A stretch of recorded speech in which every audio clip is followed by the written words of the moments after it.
A paz do Senhor Jesus, eu sou o pastor Anderson Nunes e estamos aqui para a gravação de mais uma pré-aula. Nós estamos nesse primeiro trimestre de 2026 com o título A Santíssima Trindade, o Deus único revelado em três pessoas eternas.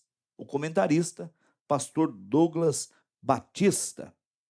Então, lição número 3, que vem falar: o Pai enviou o Filho. Texto áureo.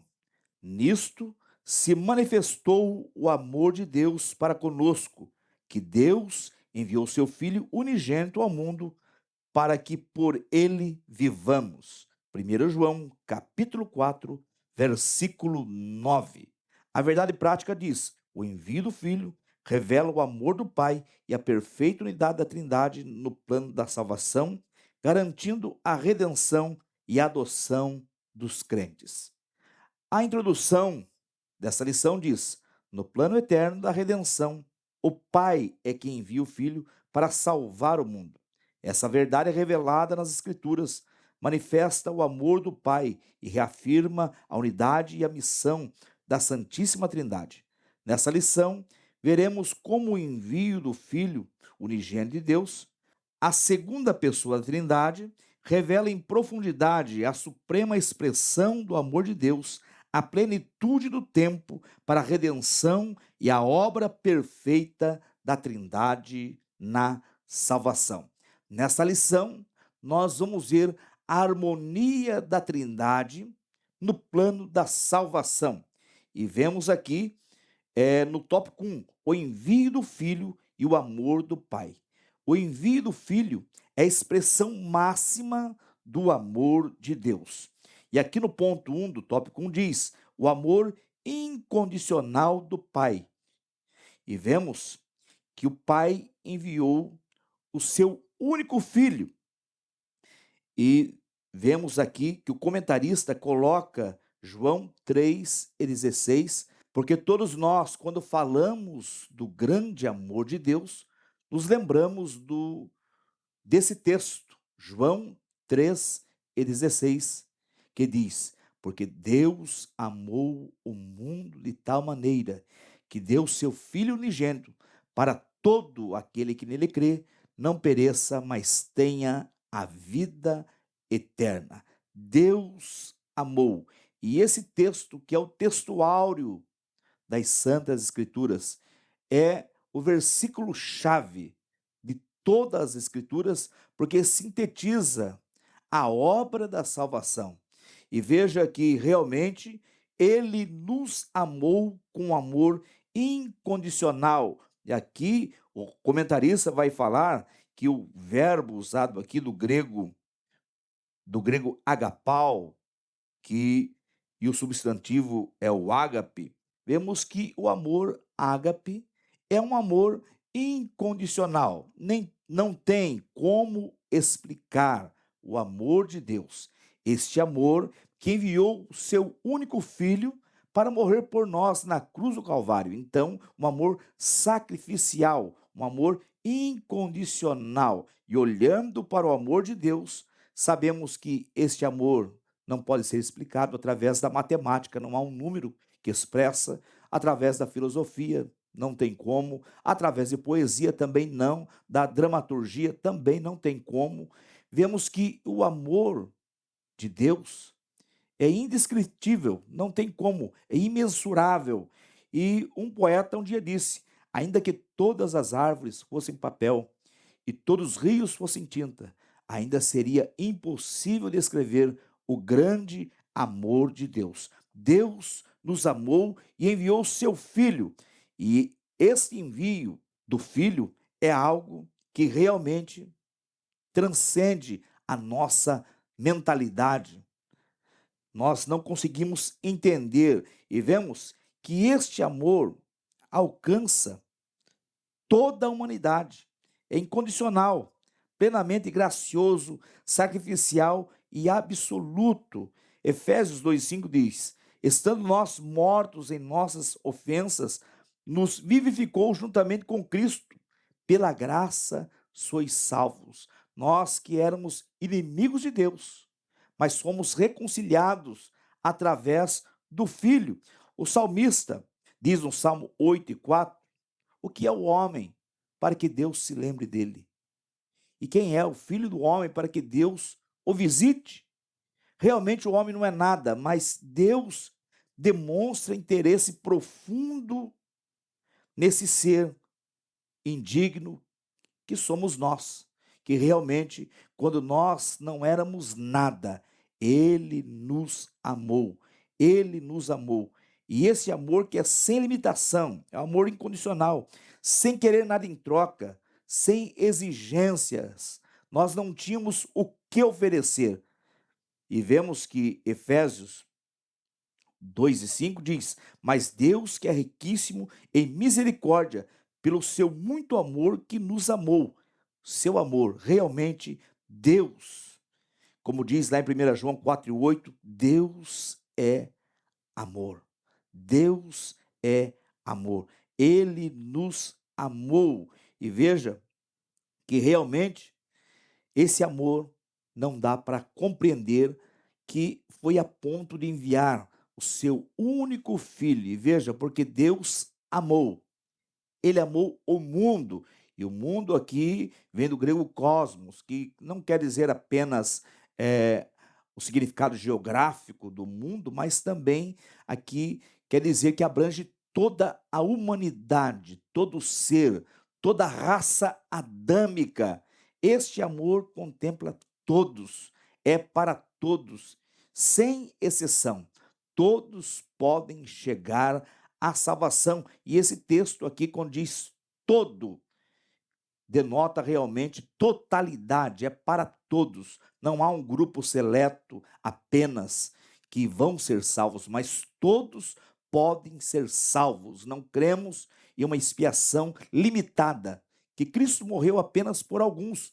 Isso seria antibíblico, não é normal. Realmente, nós cremos em um Deus que enviou o seu Filho para morrer por todos. Porque Deus amou o mundo de tal maneira que deu o seu Filho unigênito para todo.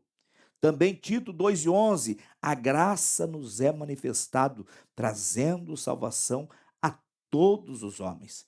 Todos podem chegar à salvação, e realmente isso é para toda a raça adâmica. Este amor do Pai não foi apenas para alguns, mas foi para todos. Foi por mim, foi por você. Deus nos amou de uma forma maravilhosa, e a cruz é a maior expressão também de amor, a maior prova de amor é a cruz. O Filho se entregando por nós, o Pai enviando, e o Filho se entregando por nós em obediência. Veja aqui também que vemos no ponto 2, a iniciativa soberana de Deus. A iniciativa de enviar o Filho foi exclusiva de Deus. Iniciativa soberana de Deus. E veja que isto não é algo que aconteceu porque o homem pecou e Deus teve que ter um outro plano com relação ao homem. E tudo aqui faz parte do plano da salvação, e vamos ver aqui a harmonia da Trindade dentro da mecânica da salvação do homem. Então veja que não é algo que realmente teve que fazer às pressas, mas isto faz parte da iniciativa soberana de Deus, e ele realmente é o que teve essa iniciativa, é totalmente dele. E veja que é antes, isso não foi, como eu disse, às pressas, mas foi antes da queda lá no Éden. Antes, Deus já tinha um plano para salvar o homem. Veja que Efésios 1:4 e 5, nós vamos ver aqui no versículo 4, como também nos elegeu nele antes da fundação do mundo.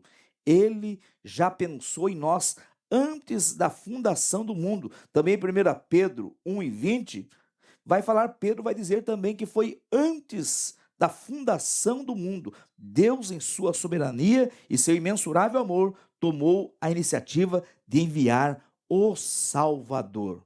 A Bíblia diz que Deus nos amou primeiro. 1 João 4:10, vemos esta expressão. Deus, ele nos amou primeiro. Foi iniciativa dele nos amar. Não foi algo que nós fizemos, não foi algo que realmente não tem mérito humano aí, mas o mérito é totalmente divino. E vamos ver, vou ler um texto da palavra de Deus, da carta do apóstolo Paulo aos Efésios, capítulo 2, versículo 8 ao 10, que diz: porque pela graça sois salvos, por meio da fé, e isso não vem de vós, é dom de Deus.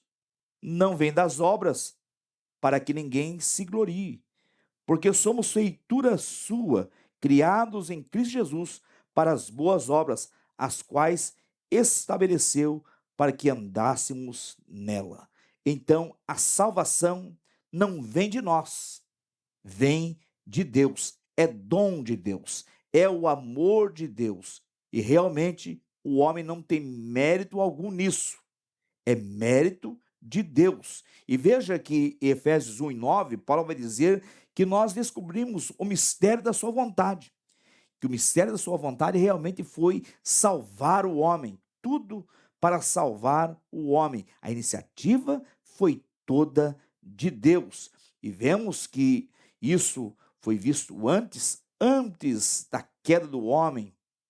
Deus já tinha um plano para salvar o homem, um plano traçado na eternidade. Veja, Apocalipse 3:8 diz: do Cordeiro que foi morto desde a fundação do mundo. Deus já tinha um plano de salvação para o homem. Isto é um Deus soberano. Isso é um Deus que realmente, fazendo uso dos seus atributos, porque ele é onipotente, onipresente e onisciente, ele sabe tudo. Na sua infinita onisciência, ele já tinha um plano para salvar o homem. Ponto 3. O envio do Filho e a Trindade. Vemos que aqui, quando o Pai envia o Filho, isso não quer dizer que há uma hierarquia aqui, que um é maior do que o outro porque o envia. Aqui vemos que realmente há uma harmonia na Trindade e unidade em propósito. Aqui o projeto é a salvação do homem. E vamos ver a harmonia aqui na Trindade do Pai enviar, o Pai ter o projeto, enviar seu filho e o seu filho vir executar, obedecer e realmente fazer a missão que ele recebeu do seu pai. E este obedecer, se submeter, não quer dizer que ele seja menor, mas realmente é que ele está dentro do propósito, estão realmente unidade de propósito, cada pessoa da Trindade envolvido de forma harmônica para salvar o homem. Nós vemos isto. Então não é uma hierarquia de poder que um é maior do que o outro, porque os três, nós sabemos que a Trindade, um único Deus que coexiste em três pessoas. Essas três pessoas coiguais, coexistentes e coeternas. Realmente, a Trindade não tem esta diferença. Os três são iguais em poder e majestade. Têm a mesma essência, dividem os mesmos atributos incomunicáveis.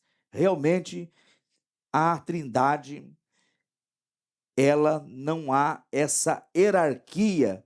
São realmente um único Deus que coexiste em três pessoas. O Pai planejou e o Filho executou. Vemos aqui então uma harmonia na Trindade e já vamos ver também o papel do Espírito Santo, a terceira pessoa da Trindade, dentro deste plano para a salvação, esse projeto de salvação do homem que foi planejado lá na eternidade, como já disse, e vemos que o Pai envia, o Pai projetou e o Filho executa. E veja que realmente ele obedeceu, o Filho executou e o homem realmente foi salvo, porque a Trindade em harmonia. E volto a dizer, não há uma hierarquia com algumas seitas. Aí insiste em colocar o Espírito Santo como algo menor, uma força e assim por diante, o Filho também de uma forma menor. Não, os três são iguais. Até Jesus vai dizer mais uma vez nos evangelhos: eu e o Pai somos um.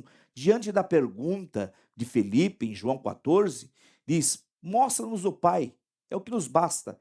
E Jesus vai responder a ele: eu estou há tanto tempo convosco e não tendes me conhecido. Então veja que os três são iguais. A Trindade, estamos vendo nesse trimestre a respeito da Trindade. E aqui nessa lição, vemos que realmente essa Trindade funciona de uma forma maravilhosa, em harmonia, dentro do projeto da salvação, cada um com a sua função. E vemos que realmente aqui não há uma hierarquia de poder, mas existem funções diferentes e cada um exerce de forma harmônica dentro desse projeto que é o projeto, a mecânica da salvação para salvar o homem. Tópico 2: o Filho e a plenitude dos tempos. Nós vamos ver aqui em Gálatas capítulo 4, versículo 4: mas vindo a plenitude dos tempos, Deus enviou seu Filho, nascido de mulher, nascido sob a lei. Vemos que esse texto, aqui no ponto 1, a preparação histórica e religiosa. Veja que tudo estava preparado, fazia parte de um projeto. Nada aconteceu por acaso. Jesus veio na hora certa. O Pai planejou isso. O tempo estava maduro. A hora era aquela. E quando olhamos realmente para o início do primeiro século, e o nascimento de Jesus divide antes de Cristo e depois de Cristo, é tão importante o nascimento de Cristo, e veja que esta preparação do próprio Deus, o mundo está preparado para receber o Messias, Machia no hebraico e Cristo no grego, que quer dizer o enviado, o ungido de Deus. O mundo estava pronto e vindo a plenitude dos tempos. Foi para esse tempo. E vemos aqui que o comentarista vai falar a respeito da história, o domínio romano, o Império Romano, e como sabemos, o exército romano, por onde passava conquistando, iam construindo estradas. E isto unificou o mundo conhecido então através de estradas. E estas mesmas estradas foram usadas para a propagação do evangelho de Cristo. Paulo passou por várias delas. E Paulo fez uso das estradas construídas pelos romanos para pregar o evangelho, dentre outros que também usaram para levar o evangelho. E também os judeus foram espalhados e passaram por essas estradas e por onde passavam também anunciavam esse Deus. Então veja que, historicamente, o domínio romano também vemos que ajudou na propagação do evangelho de Cristo. 2. A cultura grega. A cultura grega, antes do Império Romano, era o Império Grego. E os gregos disseminaram a sua cultura por todo o mundo conhecido, então. A cultura grega é uma cultura muito forte, e até hoje vemos que essa cultura ainda influencia. E veja que quando Roma toma o poder e se torna um império mundial, e até se diz historicamente que o vencedor foi vencido, porque Roma não consegue colocar a sua cultura, mas a cultura, quando olhamos para o Novo Testamento, nós vemos que a cultura ali é a cultura helênica, a cultura grega, que está realmente em todos os lugares. E vemos que dentro da cultura tem a língua. E a língua em todo o mundo não foi o latim, a língua dos romanos, mas foi o grego koiné, o grego do povão. E veja que o povo falava grego. E até a cultura que estava disseminada, tanto os panteões, dentre outras coisas dentro da cultura, estou falando da religião, que faz parte também da cultura, veja que a cultura grega predominava. E Deus, isso na plenitude dos tempos, tendo uma língua universal, como se fosse o inglês, hoje o grego, estava em todos os lugares. E o Novo Testamento foi escrito em grego koiné. E veja que também na época do Império Grego, 300 a.C., também tem a tradução do Velho Testamento para o grego, a tradução chamada Septuaginta. Então veja que a palavra de Deus estava à disposição de todo mundo, conhecida então através de uma língua poderosa, uma língua que era conhecida e é falada até os dias de hoje. Não é uma língua morta, ela é uma língua conhecida. Então veja que realmente a cultura grega foi usada também, faz parte dessa plenitude dos tempos. E o ministério de Jesus, a vida de Jesus, até mesmo o Jesus histórico, foi conhecido através do grego koiné. Então veja que realmente os pais da igreja escreveram a respeito tanto de coisas canônicas, mas também do Jesus histórico, e o mundo veio a conhecer a pessoa de Jesus. Foi na plenitude dos tempos. E em terceiro, falando a respeito desta preparação histórica e religiosa, também vemos que, por terceiro, o judaísmo, apesar da rejeição dos líderes entre o povo, a expectativa messiânica estava elevada. Lucas 2, 25 a 38, aqui vai falar de Ana e Simeão, que estavam aguardando a chegada do Messias. Por quê? Veja que realmente estamos falando do Império Romano, e quando olhamos para o contexto neotestamentário, vamos ver, você vai encontrar, não sei se você já observou, mas quando você vê Jesus andando ali pelas estradas da então chamada hoje Palestina, o que você vê? Mendigos, cegos, coxos, leprosos. Parece que as estradas estavam infestadas deles. E realmente a condição monetária, econômica dos judeus não era boa. Por quê? Pesados tributos aos judeus, não só aos judeus, mas todos os povos subjugados, pesados tributos, de forma que o povo se tornou muito pobre. E veja que realmente você vai ver muitas pessoas pelo caminho.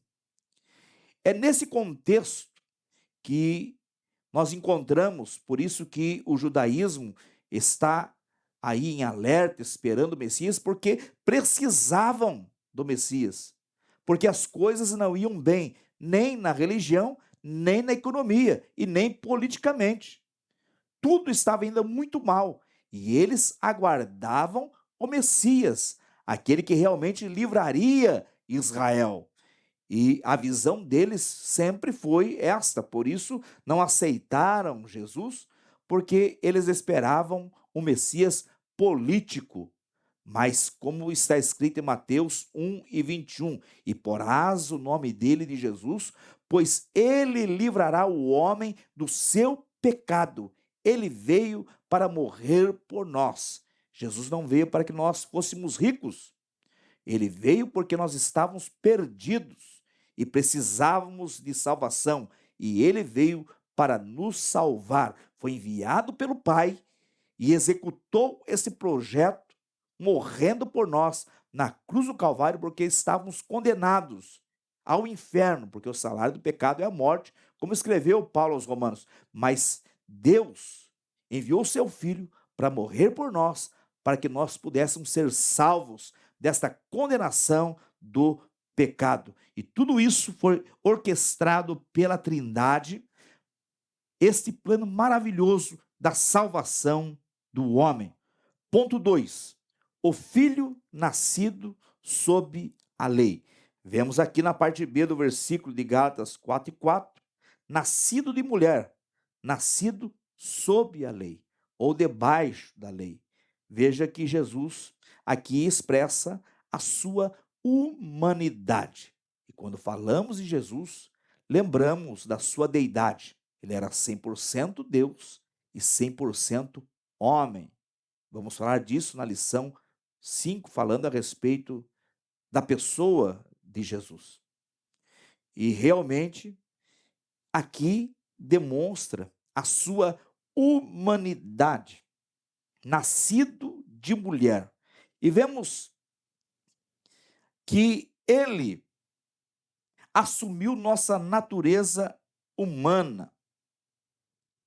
Hebreus 2:14 vai falar a respeito, e visto como os filhos participaram da carne e do sangue, ele também participou das mesmas coisas.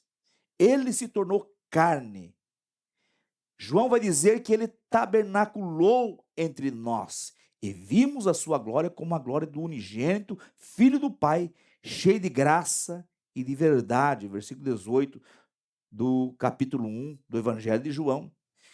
Nós vemos que ele realmente, o verbo, se fez carne, tabernaculou entre nós, habitou entre nós. Ele se fez carne, o Deus encarnado. E veja que, falando a respeito da sua humilhação, que Deus se tornar homem, isso nós vemos em teologia que está falando da humilhação do Filho, da segunda pessoa da Trindade. Ele se humilha. Por que ele se humilha? Ele está sentado à destra de Deus no seu trono, e ele deixa a sua glória, deixa o seu cetro, ele deixa o céu e desce a esta terra. Ele se humilha, ele se torna como um de nós, para sentir tudo aquilo que sentimos, tristeza, fraquezas e assim por diante, sofrimento.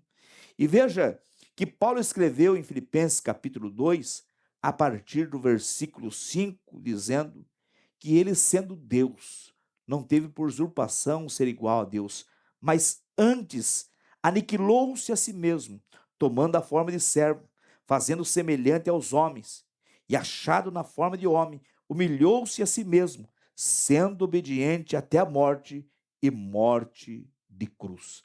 Ele se humilhou, ele se tornou como um de nós, ele sofreu, teve frio, teve fome e assim por diante. Ele se humilhou, ele se tornou homem, e tudo isso fazia parte do projeto, a segunda pessoa da Trindade, igual ao Pai, desceu a esta terra e se tornou como um de nós.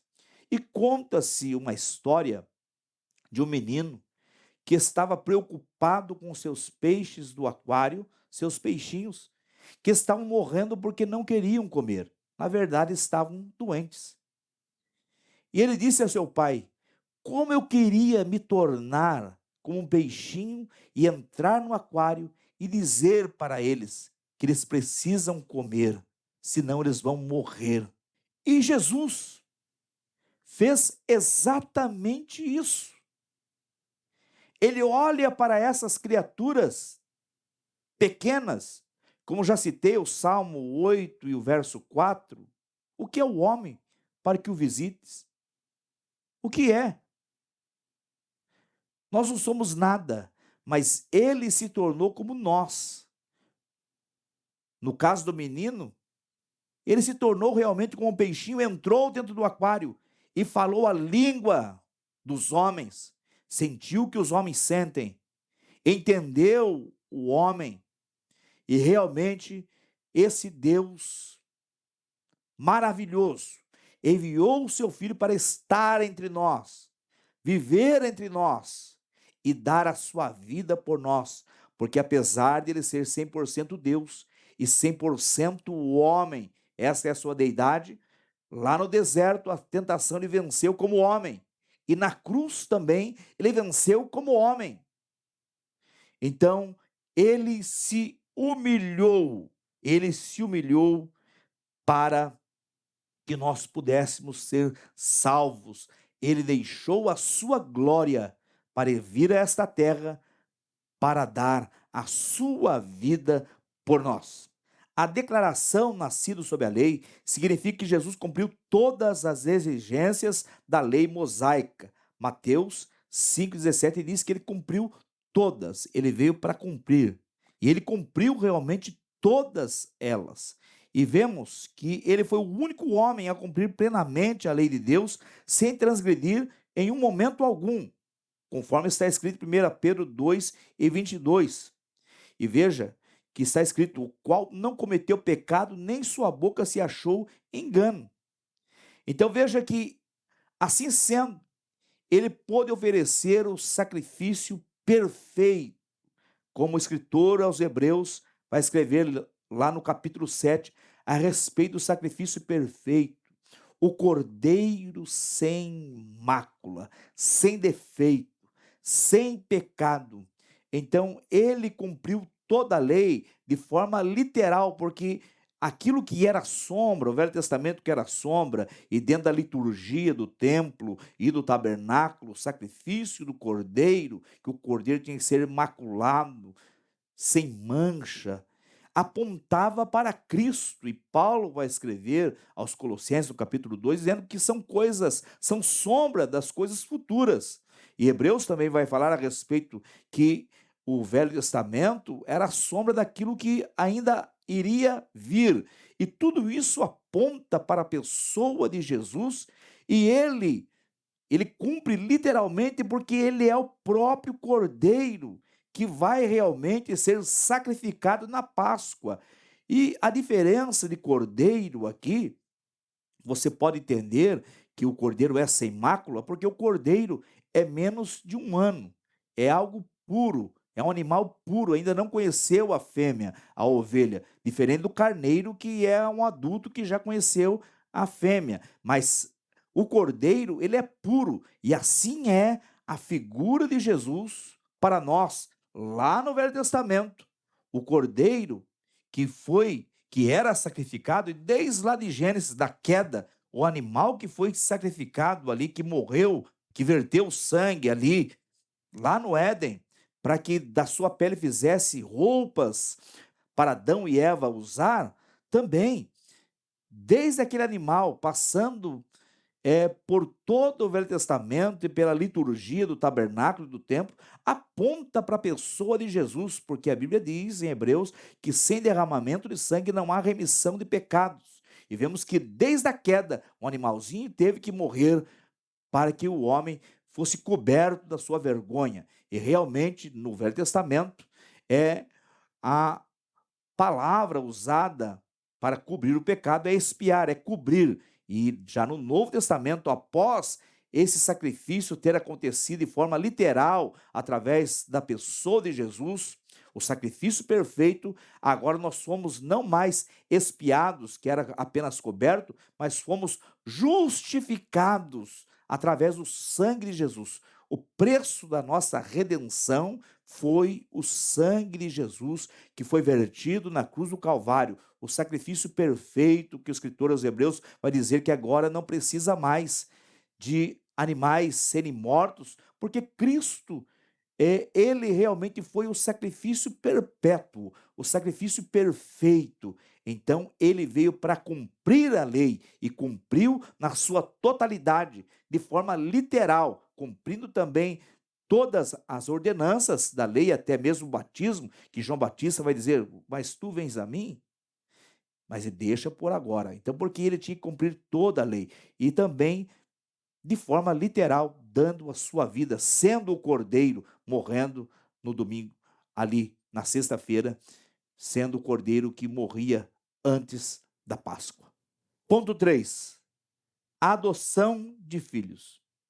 Esse projeto do Pai vai além apenas do perdão, mas também nós fomos adotados. E esta é uma das maravilhas da graça, de quando o homem aceita o sacrifício da cruz, ele é adotado. Uma das maravilhas da graça é a adoção. Temos a justificação, redenção, perdão, adoção, selo com o Espírito Santo e assim por diante. E a adoção é uma delas. E vemos que realmente, em Gálatas 4:5, vemos que nós somos realmente adotados, a fim de recebermos como adoção de filhos. Paulo escreve aos Gálatas: nós somos adotados. E veja que Cristo é o único Filho de Deus por natureza, mas nós fomos adotados. Que privilégio, irmãos! Que vemos que realmente Lá em João, no capítulo 1, vai dizer que ele veio para os que eram seus, mas os seus não o receberam. Mas todos quantos o receberam, deu-lhes o direito de serem chamados filhos de Deus. Nós somos adotados. Nós somos filhos por adoção. E Paulo enfatiza isso, que realmente nós somos adotados. O espírito de adoção habita os salvos a clamarem Abba Pai. Gálatas 4:6. Esse termo da língua aramaica, que quer dizer papaizinho. Olha a intimidade daquele que foi adotado, chamando de papaizinho o Deus celestial, porque nós somos adotados. Você é um filho de Deus, e isso fazia parte do projeto da salvação que foi planejado pelo Pai e executado pelo o Filho. Tópico 3. A Trindade no plano da salvação. Ponto 1. A vontade do Pai foi realizada pelo Filho. O Filho veio ao mundo para cumprir a vontade do Pai. João 6,38 diz: Eu desci do céu, não para fazer a minha vontade, mas a vontade daquele que me enviou. E ele foi obediente até o fim ao projeto. Ele recebeu uma missão do seu Pai e cumpriu cabalmente. Ele foi até o fim, de forma que está escrito em Filipenses 2:8, que ele foi obediente até a morte, e morte de cruz. Ele foi obediente à missão que recebeu do seu Pai, e realmente ele veio para fazer a vontade do Pai e nos dá um exemplo de submissão, de obediência a esse projeto maravilhoso que é o projeto da salvação do homem. Vemos no ponto 2 a mediação exclusiva do Filho. Em João 14:6, Jesus vai dizer: Eu sou o caminho, a verdade e a vida. Ninguém vem ao Pai a não ser por mim. Ele é o único caminho que leva o homem a Deus ou ao céu. E por isso que pecado, dentro do original, no hebraico, quer dizer errar o alvo, ratá, e o alvo nosso é o céu. E quando a pessoa peca, ela erra o alvo, ela para de andar em direção ao céu e passa a andar em direção ao inferno. Por isso que quando alguém aceita Jesus, nós falamos de conversão. Estava andando num sentido, agora passa a andar em outro sentido. Então veja que errar o alvo é parar de andar em direção ao céu e também em obediência aos mandamentos divinos, porque a palavra pecado também tem essa conotação de transgredir o mandamento, os mandamentos de Deus. Então, aqui vemos que a mediação é exclusiva do Filho. Ele é o caminho, não é um caminho, ele é o único caminho, ele é o caminho. Não tem vários caminhos. A salvação é para todos. O convite universal de Mateus 11:28, vinde a mim todos que estáis cansados e oprimidos, é universal e é para todos. Mas não podemos confundir isso com universalismo, que todos hão de ser salvos. Não. Quem vai ser salvo é aqueles que aceitam o sacrifício do Calvário, aceitam a Jesus como o único e suficiente Salvador das suas vidas. Estes sim, aqueles que deixam o pecado, porque Jesus disse: se alguém quer vir após mim, negue-se a si mesmo, tome a sua cruz a cada dia e siga-me. O Evangelho fala de renúncia, reconhecer que é um pecador e que necessita de um Salvador, aceitar esse Salvador e agora segui-lo. Isto realmente é a pessoa ser salva e ter a certeza da salvação. É aquele que entende que Jesus é o único caminho. Se você o segue, você está caminhando para o céu. E também temos aqui a validação apostólica, que está lá do apóstolo Paulo escrevendo. Ele escreve para Timóteo, dizendo: porque há um só Deus e um só mediador entre Deus e os homens, Jesus Cristo, o homem. 1 Timóteo 2:5. Aqui vemos que só tem um mediador. Não adianta pedir para outro, não. O mediador entre Deus e os homens se chama Jesus. E até mesmo na oração, quando aprendemos a oração, lá em Lucas, capítulo 11, e outras passagens que Jesus fala a respeito da oração, nós terminamos em nome de Jesus. Porque Jesus realmente é o mediador entre Deus e os homens. E quando falamos o nome dele, nós somos ouvidos. Ele é o mediador, não existe outro, não adianta pedir para outro. Jesus é o único mediador, é o que está escrito aqui, 1 Timóteo 2:5, porque há um só Deus, e um só mediador entre Deus e os homens. Quem é? Jesus Cristo.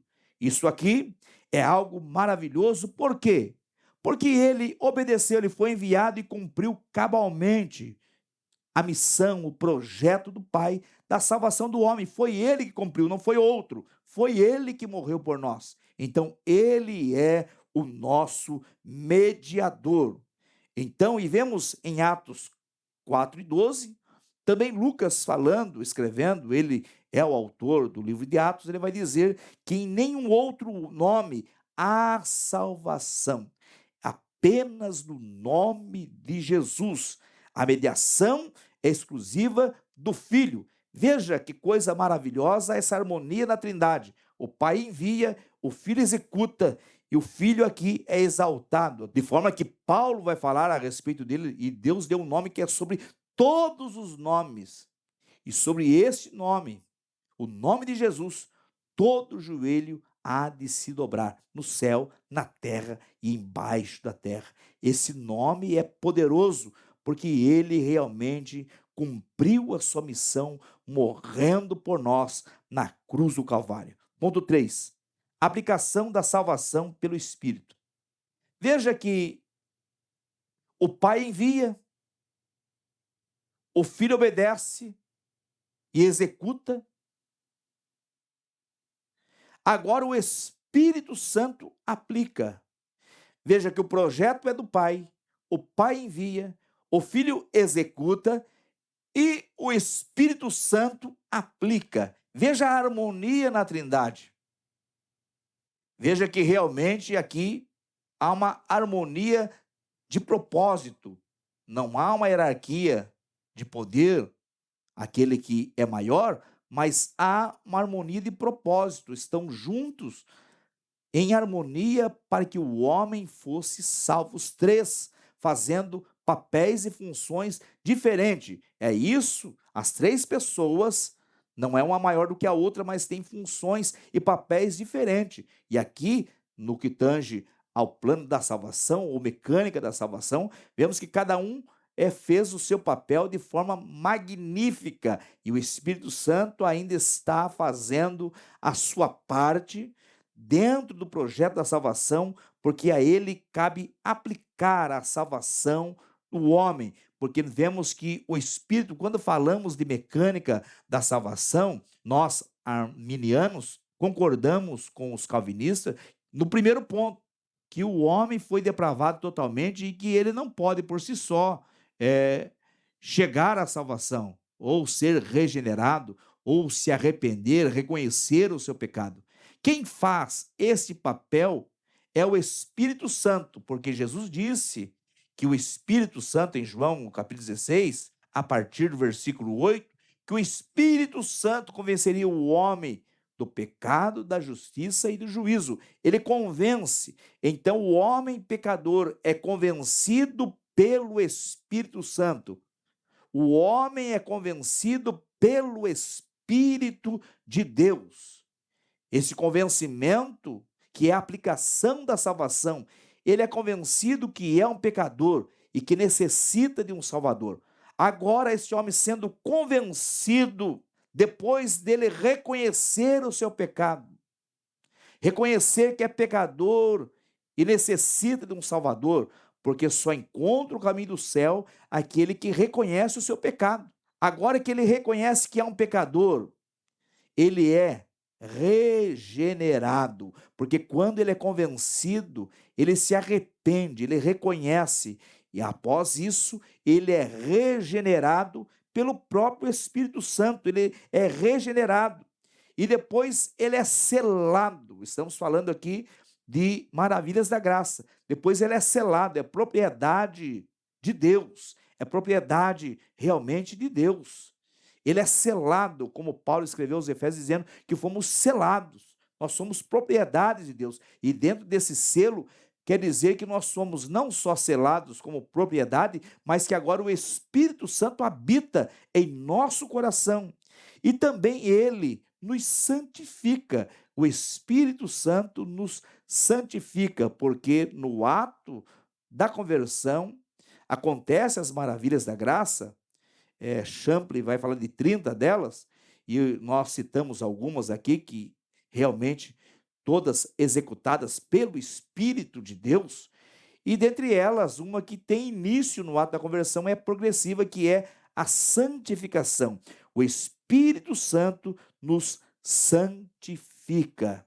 E também é papel do Espírito Santo glorificar o Filho. Em João 15:26 vai falar a respeito disso. Ele glorifica o Filho. Ele está aqui. Jesus prometeu aos discípulos em João 14: eu não vos deixarei órfão, enviarei o Consolador, alguém semelhante que estaria com eles. E realmente isto é verdade, ele está entre nós. O Paracleto de Deus que está conosco, ele nos conduz, nos guia, nos ensina. Ele realmente está entre nós, e este Espírito Santo que realmente convence o homem de todo o pecado, ele sempre glorifica o Filho. O plano da salvação, o Pai envia, o Filho executa e o Espírito Santo aplica. Que Deus possa abençoar a cada um dos irmãos, que você possa ter uma boa aula, você professor, você aluno, que Deus possa abençoar a nossa querida EBD, essa lição maravilhosa que fala a respeito do Pai enviando o Filho para salvar o homem. Isto fala de amor. Que essa lição realmente possa ser bênção para a sua vida. Que Deus possa continuar abençoando o nosso coordenador geral da IBD, pastor Eliseu Melfior, que também é o nosso vice-presidente, o nosso pastor presidente, que é um grande incentivador da IBD e ama a IBD, pastor Sérgio Melfior, a toda a diretoria da IBD, a todos superintendentes, alunos, que a bênção de Deus esteja sobre você, e até domingo na nossa querida EBD. Deus abençoe. Meu abraço.